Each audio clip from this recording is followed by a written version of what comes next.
Plenty more lefties losing it with my next guest, including the incredibly dishonest way the media is representing the presidential battle. Let's start with the Kamala rebrand. The far-left Californian from San Francisco is not only stealing Donald Trump's policy to eliminate taxes on tips, but she's now pledging to take on big corporations, including Big Pharma.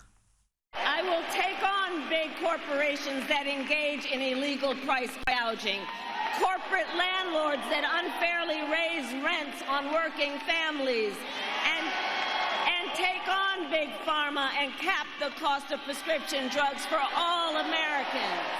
Joining me now is the Senior Editor-at-Large of Newsweek and Article 3 Project Senior Counsel, Josh Hammer.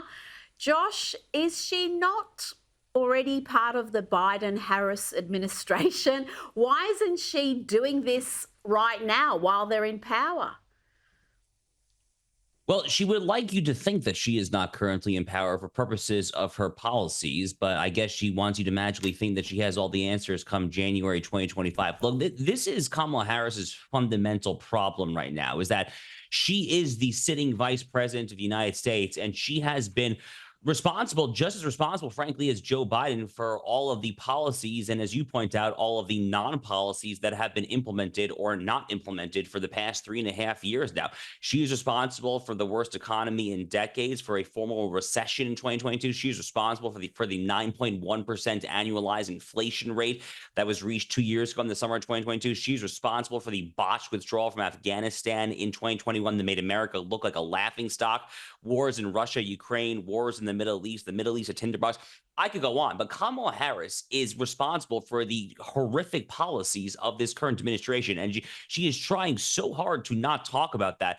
And the media, obviously, as you're well aware, Rita, is completely abetting this. They are not asking her about her actual track record. They are not bringing up the fact that she was the border czar, that she is singularly responsible more than anyone else in the entire administration for the absolute cataclysm of invading illegal aliens at the American southern border. But she's trying to have her cake and eat it too. And, unfortunately, the media, like I said, is letting her do it. So the onus falls on the Trump campaign to ask the actual hard questions and to try to break through this media-induced collective bubble around her. It's really quite a mess, honestly.